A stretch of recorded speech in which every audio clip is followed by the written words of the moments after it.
that usually looks like is I'm stronger in the gym, so I'm lifting 10 or 15 or 20 pounds more on some of those big lifts that we talked about. My weight hasn't moved on the scale, but I do notice that my clothes are starting to fit differently. Now, when I would have clients, I could do body fat tests so I could tell them exactly what was happening. And usually what I would see during this initial period of time was a transfer or a change in body composition, I should say, right?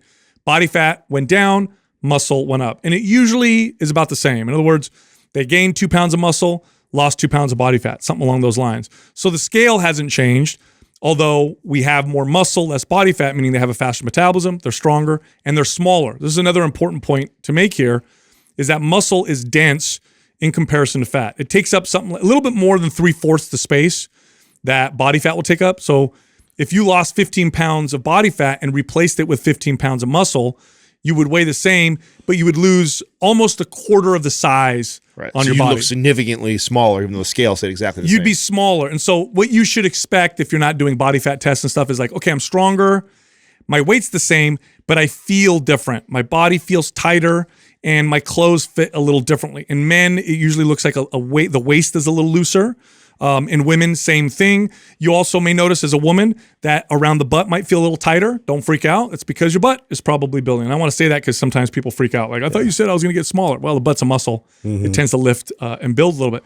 And then you may get comments. This was my favorite part. When clients would do this and they wouldn't change on the scale, so their weight would stay the same for the first couple months, they'd come to me and be like, you know what's weird, Sal? People keep asking me how much weight I've lost. Did you guys ever have clients? Not only that, but I'm so glad you said this because this is an area that is really challenging also to overcome.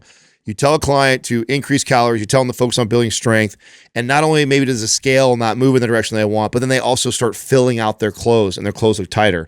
But I promise it'll look better on you. And so that's the part that's really tough because we associate like where we're at, like if we look good or we don't look good off sometimes how our clothes is fitting. And it's like you get a girl who all of a sudden her thighs and her butt and her jeans is filling out, it's tighter, and she was asking you to lose weight and she might start freaking out. To pull them all the way up. Yeah, but now her butt's sitting up 2 more inches and she has defined hamstrings when she didn't have before coming in you. So it's like, so you have to understand there is this kind of sculpting process that happens. And it's a slow, gradual process. And just because the pants are fitting tighter doesn't necessarily mean you're going the wrong direction. In fact, that may mean you're doing incredible right now, especially if you can be objective and go, you know what, actually, if I compared this picture of me today versus the picture just 2 weeks ago, I know the scale's saying the same, or even I'm up 2 pounds, but I think I do look a little bit better here than I did 2 weeks ago. And you should be able to see that, especially in a 2 weeks time. Oh yeah. I mean, I used to love it. Clients would come to me and say that they're like, wow, oh, it's weird. People are asking me how much weight I've lost and I've only lost 1 pound on the scale. And it's really weird. Before I'd lose 10 pounds and nobody noticed. I'm like, well, you look different. Your body is holding less body fat. It's got more muscle. Muscle looks very good.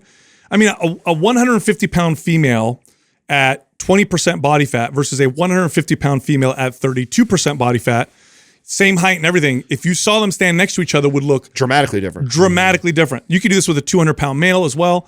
They would look dramatically different. So unless weight is important to some extent, but nobody walks around with a scale. Nobody really cares.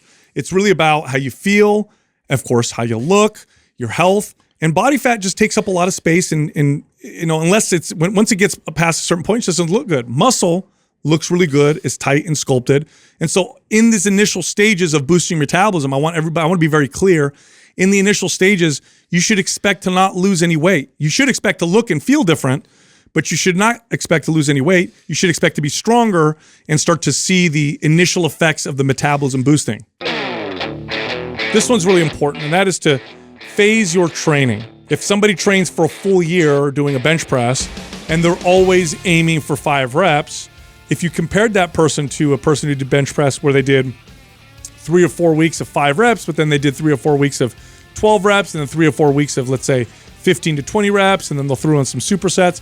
At the end of that year, you're going to see more consistent progress from the person who's moving in and out. And less injury. That's another thing. You'll see less injury as well.